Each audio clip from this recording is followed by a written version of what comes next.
Now the secret to cooking steak is you've got to have a heavy pan, or what we've got here is a beautiful griddle pan.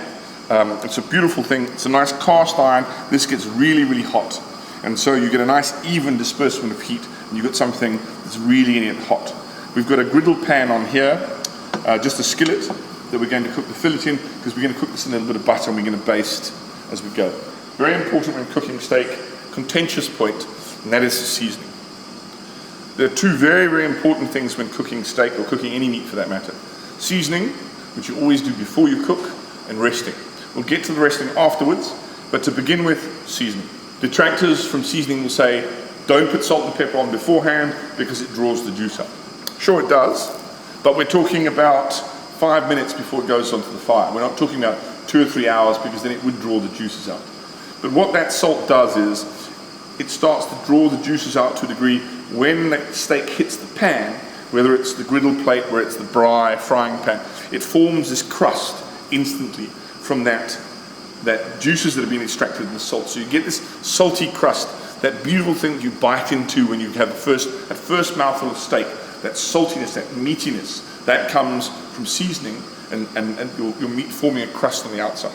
It looks like an awful lot of salt that I'm putting on, but the thing to remember is a large proportion of that salt is going to remain on the grill. And the salt doesn't penetrate the inside of the meat in such a short period, it just coats the outside. So if you think of particularly a larger piece like this, by the time you cut into that, the salt is only on the thin bit of the outside. So let's get a little bit of olive oil. Just going to rub some olive oil into this. I prefer not to use marinades. I just find not there's anything wrong with the marinades per se. If you've got a beautiful aged piece of steak, you actually want to taste the meat. As soon as you add basting to it, chances are you're eating the basting. You're getting more flavour from the basting than the meat itself. For this one, we put a little bit of olive oil in there, and also going to put a nice chunk of butter. The butter is going to give it flavour because we're going to baste the steak. So we also just want a little bit of oil there so the butter doesn't get too hot.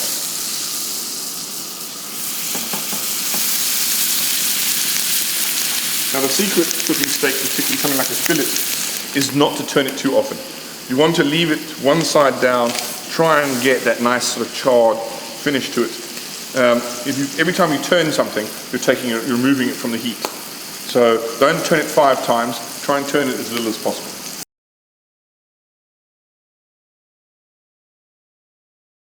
What we do is we're just spooning those juices back over. So we've got a little bit of the olive oil, butter, and whatever meat juices are being released. And we're just basting, so continually trying to add as much flavour as humanly possible to our fillet steak.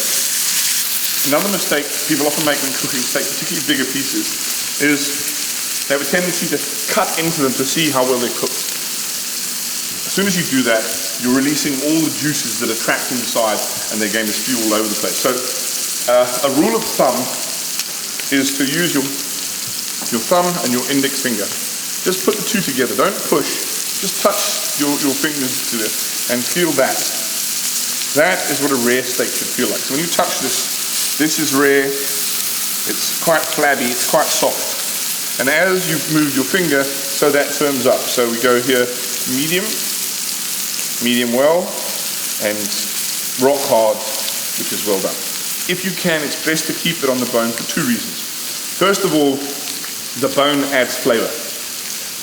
Anything that's cooked on the bone that's already charred, it adds an additional flavour to the meat, gives it an extra tastiness, a more accentuated meatiness, if you will.